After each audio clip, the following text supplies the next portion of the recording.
Well, what do we have here? An update to Lost Ark, and a pretty good one as well. So let's check it out, shall we? So there are a few things in this update that are pretty great, and it's mostly focused on honing because of the 1340 to 1370 dead zone. So first of all, don't forget to pick up your gratitude gift. This is like a thank you box from the devs, and it has loads of stuff. You have a ton of honing materials, a pet, a mount, some skins, Fion, all that kind of stuff. Next up, we have seasonal PvP. So season 1 has begun. This is competitive PvP, and a new vendor has been added that accepts coins of courage. You get these by just doing PvP. You don't have to do just competitive PvP, you actually get them from the proving grounds as well. This vendor actually sells a lot of swag. You can get mounts, titles, XP potions, but also a ton of honing materials as well. Next on the menu, we have an addition to the Arcasian Grand Prix Manager, who will now sell tier 1, 2, and 3 metallurgy and tailoring books, which you can use to improve the success chance of your honing. And this is good because if you're keeping up with the event and you're doing your daily chaos and daily guardian, you're getting more coins per week than you can actually spend even if you buy everything. So this is a good way to dump a bunch of coins and get something awesome in return.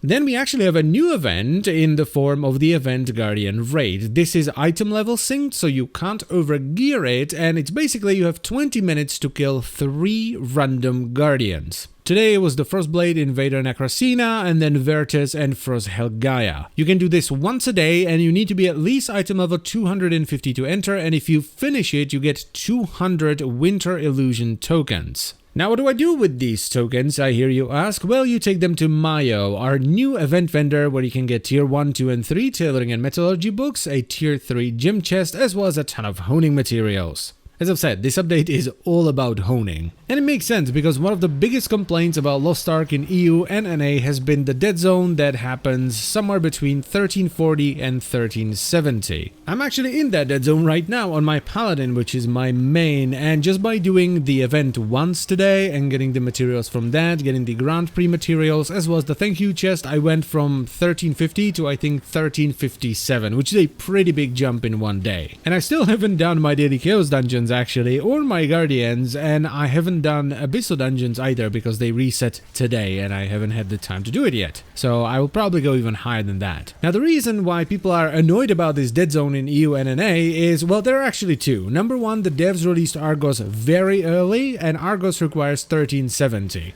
So as a free-to-play player, you essentially didn't have enough time or available resources to get to it, while paying players have been doing Argos since it came out, because they just bought their way up to 1370. And this combined with the second issue, where once you actually get past 1370, your honing rates go back up again, so you can upgrade much easier than going up to 1370, meant that we ended up in a situation where rich get richer and richer and richer. Personally, I don't care too much about this. I just play the game at my own speed, and if I get to 1370, I'll get to 1370, cool. But I do very much understand how it can be annoying to some other people, especially DPS players, because for them, item level matters a lot more when it comes to forming groups. For me as a paladin, it doesn't really matter if my item level is a little bit lower than the item level of other people, because when I apply to a group as a paladin, people generally go, "Ooh, a paladin, give me your buffs, bitch," and instantly add me to the group. And that's pretty much it for the video, so I thank you very much for watching as always, guys. I hope you've enjoyed the video, and I will see you some other time. Bye bye.